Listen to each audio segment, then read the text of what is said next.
saludo con muchísimo gusto a Eduardo Bustamante, a quien he seguido sus trabajos y me da muchísimo gusto compartir este panel con él. A mi querida Marcela, muchas gracias por la invitación. Ha sido interesante poder participar el día de hoy, sobre todo el proceso para llegar aquí. Saludo con muchísimo cariño a mi querida amiga, muy reconocida, Ivonne Ortega, a quien estimo, es una gran compañera y una gran luchadora de la democracia en México. A Sonia, que también somos compañeras en la Cámara de Diputados y damos la lucha todos los días. Y me da mucho gusto también ver al senador Gustavo Amadero, a quien le mando un fuerte abrazo, al senador Germán Martínez. Y I'm very pleased also to listen to you, Donna, and I also know your trajectory and all your work in the States. And also the Senator Ben Allen, it's a pleasure also to meet you here, and I hope that it would be first of one of the more forums that could be together, because we need a strong cooperation between Mexico and the States, and more with this president that we have in Mexico, with the declarations that the Congress members of the US did in the past day. So I think that it's important to have a great conversation and to have this kind of Zooms together to be in touch. So thank you. Bueno, pues haré un poco, Senator Ben Allen, also I just saw that you connect, thank you so much. And I will be very pleased, Senator, if you can send me also your contact details, because also I am president of the Women Forum of Parliamentarians of all the Senate and of member of Congress all around the world in the Interparliamentarian Union. And the states have not been participated in the IPU since 30 years ago. So I would be very interested to have a next meeting with you and also with Donna, so I can talk about the importance of the participation of the United States in the Interparliamentarian Union, that we are more than 146,000 parliaments all around the world. So thank you so much, Senator. And for me, I am also a member of the friendship group of the United States friendship group in the Chamber of Deputies. So I will be very pleased to have this communication with you. I will just give some words in English and I will talk in Spanish, our panoramic. I think it's important to tell our colleagues in the United States that we are fighting so hard in the Chamber of Deputies. In 2021, it was like the largest elections in Mexico history, because the party of the government doesn't have the majority. Now we have it was the renewal of the 30 local Congress, and Morena, the party of the government, managed to maintain an absolute majority in the Chamber of Deputies, but it was not able to maintain the two-thirds qualified majority that they need to approve for constitutional amendments. So I would like just to tell you, Donna, a senator, because our colleagues in Mexico, we live this every day, that this composition of the Chamber of Deputies forces the ruling party to seek agreements. So now they have to sit with us, they have to negotiate with us. It is very difficult every day, our work, because they have the majority, but they don't have these the numbers of members of Congress to pass all the laws. They need to start talking with us all the time. So I just also want to tell you that in this legislation, we have equitable representation. Is the second legislature that we have half and half women and men, but we still need women as a leader of the parties. We still need women as a leader of the majorities group, of all the parties group in the parliament. We also need more women as speakers, because in this legislature we have been 2 years and no women as a speaker of the parliament. So also I want to tell you about the consensus building. So these legislative agreements encourage consensus building and search for viable and sustainable solutions, but still we have the government imposing the majority for the most important reforms. So this is a fight that we do every day. And we are fighting also to prevent the concentration of the power in just a few in the Congress. So this is a legislature quite complicated because we don't have the strong numbers, the opposition, to combat some laws that are not good for the Mexicans nowadays. So, for example, the budget, it is quite difficult for us because the budget is a faculty just from the Chamber of Deputies, and we cannot move sometimes either a comma or either some amount from one part to another one because we don't have the numbers. So that is quite difficult for us to doesn't have the majority in Congress. And also what we need is, for example, if we have this kind of number of women in parliament, it's okay, but we don't have budget for women. We haven't approved important reform from women because I think it is not a priority. So it has been quite difficult, but also nowadays the power that has the executive to propose all the time the amendments to the Constitution. It has been, for example, the last week before we close the legislature, they disappear one of the most important institutions in Mexico, that is INSABI, that it was the health, like the health secretary or minister, more or less. They disappear at all. And, you know, the point here is the budget all the time is going to one point to another one point to another one with no results. In Mexico now, how we have a very critical point, for example, with this disappearing, this important minister that it was INSABI, it duplicates the number of people with no social security. So, for example, in 2016, the number of people without social security, it was 18 million. And now in this government, it is 36 million. So imagine 36 million of Mexicans with no social security. And also all these amendments to the Constitution, for example, the government of Mexico, Morena, has been doing a lot of changes to the judicial power.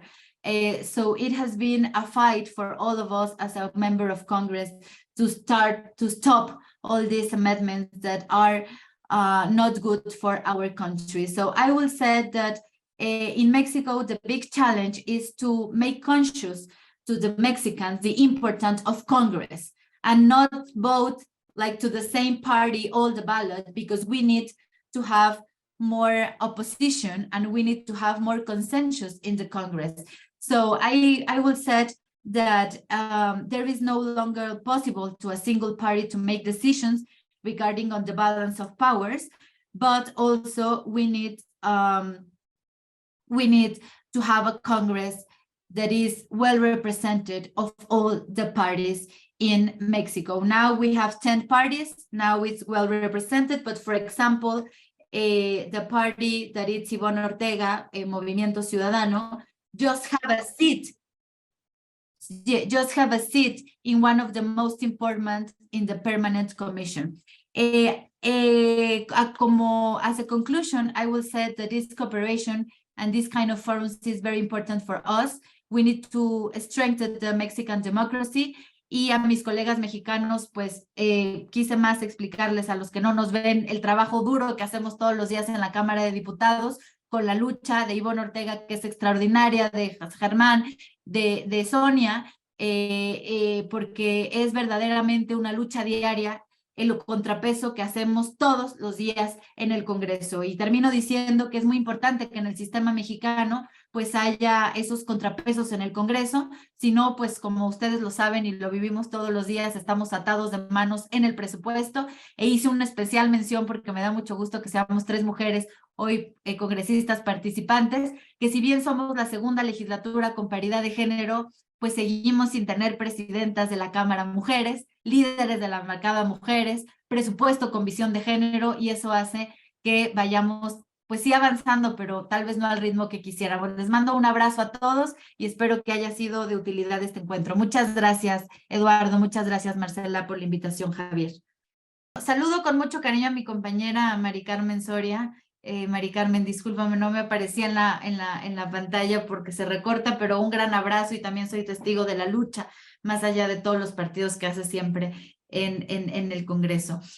Yo creo que primero hay que ser muy sinceros en justo esa pregunta que hace Eduardo. ¿Por qué la gente, por qué 30 millones de mexicanos votaron por López Obrador? Yo creo que porque sí hubo equivocaciones en gobiernos anteriores que la gente dijo basta. Porque sí, y soy parte de un partido político que ha gobernado este país por muchos años, pero si no hacemos una autocrítica en este tipo de foros, pues vivimos ciegos. Creo que 30 millones de mexicanos con una votación no solo histórica, sino que el presidente, y hay que decirlo como tal, y soy de las principales opositoras, a 1 año y medio de que acabe su gobierno, tenga altísima aprobación, es porque la gente está muy contenta, muchos de ellos, con este gobierno. Tan es así que hoy vemos que tienen pues más de 19 gubernaturas, porque la gente sigue reafirmando y sigue votando por ellos. Yo, ¿por qué a qué fenómeno lo diría Eduardo? Es a la corrupción que tal vez se manejó, a veces lo demasiado ostentoso, ¿no? Y cuando llega López Obrador con una propuesta totalmente opositora, la gente dice, yo me identifico. La gente se identificó con un eslogan que decía primero los pobres. La gente se identificó con un presidente que ha recorrido los más de 5,000 municipios de este país, ha recorrido cada rincón. La gente se identificó con una propuesta donde recortaron el gobierno y había muchísimas plazas que eran innecesarias en el gobierno, y veías que de repente el secretario particular tenía chofer, secretarias, un séquito, y llegó este gobierno y propuso y dijo, se acabó. Yo creo que si nosotros, y yo como propia diputada de oposición, no entendemos por qué ganaron, no vamos a entender cómo combatirlos y no se va a poder. En mi caso, que crecí prácticamente con ellos desde que era diputada local, me he dado a la tarea de estudiar cómo funciona Morena y por qué gana elecciones. Y creo que esa cercanía como la gente, a ver, el presidente marchó hace un mes, bueno, el 18 de marzo, hace 2 meses, con más de 100,000 personas al lado de él. Entonces, el taxista de México que soñaba por conocer al presidente de la República, lo único que tenía que hacer es ir a la marcha y ponerse listo para alcanzar y saludar al presidente. Y en gobiernos anteriores, no, eso es verdad. Y ver al presidente era imposible. A veces hacían eventos muy cerrados para una cúpula. Creo que este contraste, que yo sí creo que en el caso del gobierno, por supuesto que ha sido demagógico y ha destrozado a México en muchas circunstancias, sí, pero en otra cuestión, creo que le ha dado un lado mucho más cercano a la gente, y por eso la gente sigue votando por ese partido. Entonces, ¿yo qué diría? Fue un voto de castigo ante tanta corrupción, ante tantos abusos, hasta mucho ostentoso lo que se hacía en la política. Y yo creo que lo que este gobierno propuso, ojo, no digo que lo hayan cumplido porque no es así, es más, siempre comento que a los primeros que le mintieron fue a la gente pobre, porque prometieron que iban a ser primero los pobres y no lo cumplieron, pero este gobierno lo que hizo fue decir, a ver, aquí no nos vamos a enfocar no sé, a un nuevo aeropuerto, ¿no? Que no es una prioridad para la gente, no nos vamos a enfocar a estos gobiernos ostentosos donde los presidentes hacían eventos súper cerrados. Lo primero que hacer fue abrir Los Pinos, y a pesar de que no estoy de acuerdo, digo, claro, hoy la gente puede ir a Los Pinos independientemente de su ingreso social. Entonces creo que este gobierno lo que sí ha hecho, y por eso ganan estos gobiernos, es poder, y lo creo también en Estados Unidos, I don't think if you agree, that for example, in the US, Trump also connects with the sensibility of a lot of people that wants to put a stop for the immigration. Entonces, lo que hacen estos gobiernos es conectar con un sector de la población, entender qué es lo que piensan y llevarlo como propuesta de campaña. Trump was very successful because he has the voice of a lot of Americans that wants to be proud Americans and want to put a stop in the immigration. Entonces, por eso están ganando, porque están entendiendo esta sensibilidad. ¿Y qué diría yo? Más ha sido votos de castigo. Lo vemos con Bolsonaro en Brasil, lo vemos con muchísimos países en América Latina, se vuelven votos de castigo. Y lo vamos a ver en muchas elecciones que vienen, donde los candidatos de Morena, evidentemente, no tienen el 1% de lo que un candidato de la oposición en formación, en experiencia, en limpieza. ¿Pero por qué votan por ellos? Por este voto de castigo, por este hartazgo, por tal vez estar en el poder tantos años, la gente dice basta.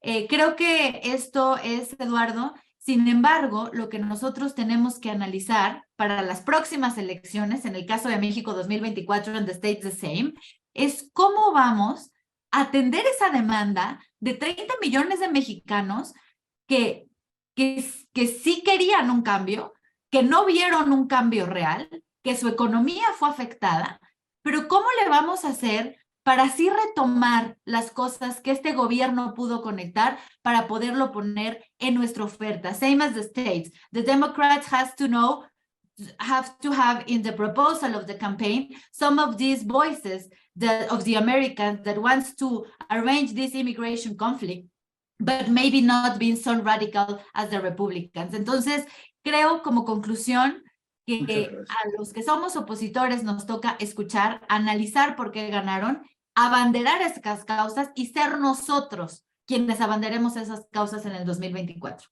Gracias.